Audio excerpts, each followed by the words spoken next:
Hey crafters, welcome to part 2 of the torch vid. If you didn't watch the first one, check that out first. I want to say this vid is going to be considerably shorter than the other one, but I like to divide the kind of workload between the construction and the painting so that someone wants to watch one part, they don't want to watch the other. They can pick or choose or watch both. So let's hit the table and we'll finish up painting those torches.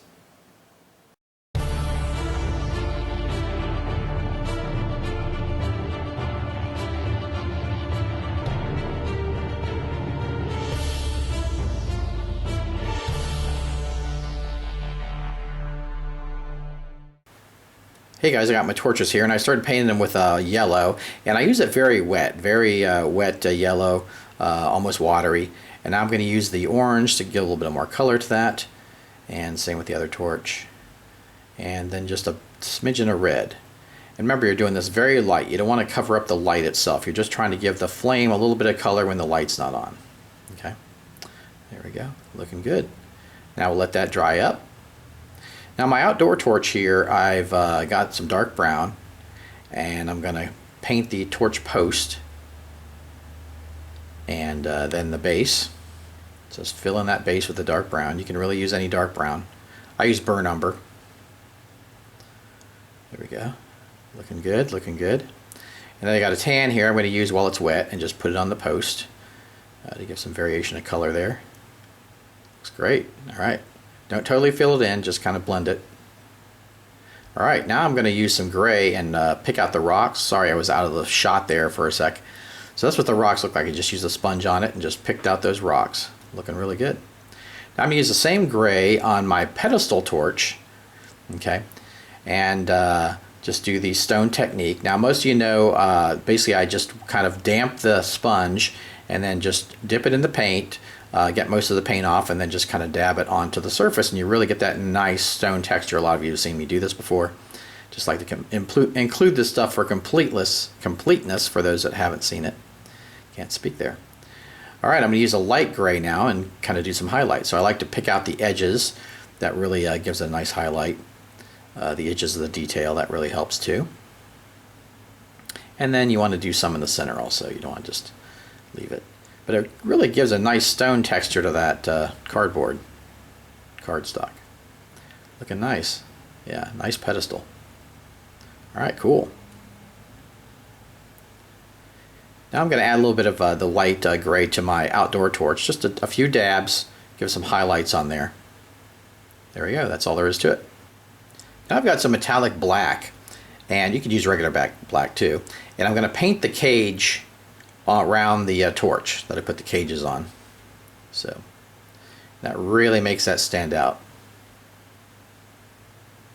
I really like this detail. I think it really looks cool, and it really looks great when it's lit up. It really looks good. And just paint the tops there.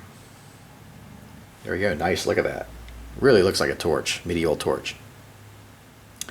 Now you can notice that when you do the stone technique, sometimes that you lose some of the detail. So I'm going to use a thin brush and kind of paint some shadows onto this. I'm not using full strength black. I'm using it wet down. You couldn't really see there on the camera, but I added water to the black to wet it down. So it looks a little darker when you put it on. It'll dry up a little lighter. So there we go. It looks really good. It really picked out that detail. Now I'm going to use some gunmetal on the cage too. So I'm going to leave the center of the cage black and then just do the edges of the cage black and just do the center gunmetal. So let's give it a nice variation of color. Nice. Alright, now let's go to the table and look at these. Night on the castle wall, and the only thing that shines are the torches, and then day breaks. So there we go. I think these torches are really great. I love the stone pedestal, the cage. Just look, that really looks really cool. And you can easy access to the switch and the battery right on the bottom there with this technique, so you don't have to worry about trying to take something apart or build a new one every time the light goes out, which these LEDs last a long time, so that's great. And in the woods, Roderick has his torch also, and day breaks. And now I can show you the torch. So here we go. Let me take that away from Roderick. Thank you, Roderick. And yeah, I just think that looks really great. Really basic, but really great. The size isn't too crazy. It's very, very close to the scale it might be. And the base is a little large, but I can live with that to have the whole base intact and the battery and the switch and everything with the ease of access. And it still looks really good, and it's really functional. So there we go, some torches. Hey, I hope you find these tips helpful. If you did, give your old DM Scotty a thumbs up, and that'd be a like. Also, check out my Foreman Facebook group, a bunch of wonderful people on there. And if you do like these vids, consider tipping. There is a little tip thing on the video. You can click on that and tip directly to your DM Scotty.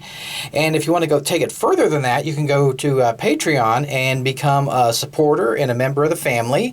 I have a monthly magazine called The Crafter's Lair, which you'll have instant access to when you become a supporter. Take care. Have fun gaming. Come on, baby, like Roderick's fire. Try to set my torch on fire.